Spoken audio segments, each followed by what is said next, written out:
Anggaran tahunan yang terencana dengan baik memungkinkan kamu untuk melacak kesehatan keuangan bisnis secara berkelanjutan. Dengan pemahaman yang baik terhadap kewajiban dan peluang bisnis, kamu dapat menetapkan prioritas dan tujuan yang lebih baik. Itu akan membantu kamu dalam membuat komitmen jangka panjang kepada klien dan vendor, serta memudahkan pengambilan keputusan rekrutmen yang sesuai. Tentu, akan sangat berguna bagi kamu untuk mempelajari cara menyusun anggaran tahunan perusahaan. Dilansir Indeed, berikut tips yang bisa kamu coba.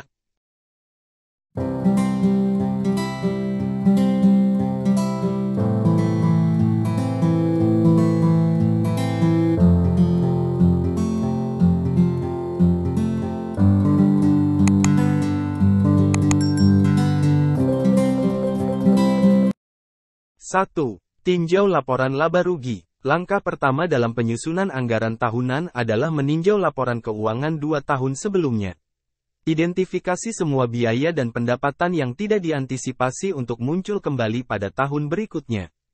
Dapatkan rata-rata dari laporan laba rugi selama 2 tahun tersebut. Selanjutnya, analisis kenaikan biaya sepanjang tahun dan sesuaikan dengan faktor inflasi.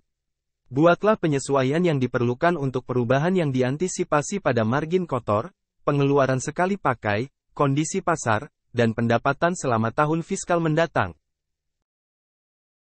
Pertimbangkan dampak domino yang mungkin timbul dari modifikasi tersebut terhadap bidang lain. Sebagai contoh, jika perusahaan menambah jumlah tenaga penjualan, ini dapat meningkatkan pendapatan melalui peningkatan penjualan, namun juga dapat menyebabkan kenaikan pengeluaran seperti gaji dan asuransi kesehatan.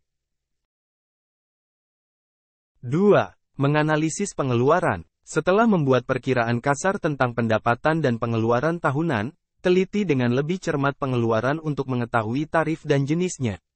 Asuransi, sewa, pembayaran sewa, dan harga layanan lain yang sering digunakan adalah contoh pengeluaran tetap yang mungkin bertambah untuk bisnis dan memerlukan pertimbangan ulang. Bandingkan harga dengan layanan serupa dari penyedia lain dan tentukan apakah perusahaan dapat memperoleh asuransi atau layanan lain yang lebih murah. Remunerasi karyawan adalah area lain yang perlu dievaluasi karena hal ini mencerminkan kesuksesan bisnis.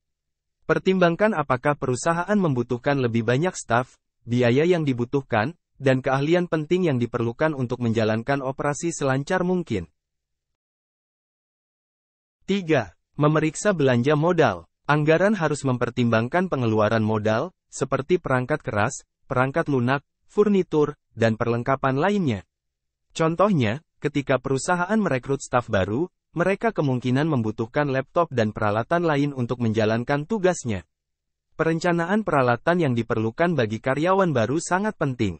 Selain itu, kamu juga perlu mempertimbangkan mesin yang diperlukan dalam proses pembuatan barang dan potensi hasil investasi. Menunda pengeluaran besar mungkin berdampak pada proses seperti waktu pengiriman, kualitas produk, dan produksi, yang semuanya dapat memengaruhi pendapatan. 4. Perhitungan arus kas. Saat kamu menyusun anggaran tahunan, menjaga arus kas pendapatan menjadi hal krusial. Sebagai contoh, bisnis kamu mungkin memerlukan inventaris sebelum melakukan penjualan. Dengan memastikan ketersediaan uang tunai untuk pembelian tersebut, kamu dapat membuat laporan arus kas dengan merujuk pada laporan laba rugi perusahaan serta tingkat perputaran piutang dan utang. 5. Masukkan anggaran ke dalam sistem keuangan. Kamu dapat mengevaluasi pendapatan dan pengeluaran bulanan dengan membagi anggaran tahunan menjadi 12. Untuk mengukur seberapa dekat bisnis dengan perkiraannya, bandingkan laporan keuangan bulanan dengan anggaran setiap bulan. Hasilnya menjadi dasar untuk menyusun anggaran tahunan yang lebih akurat di masa depan, memungkinkan perusahaan untuk menjaga disiplin keuangan.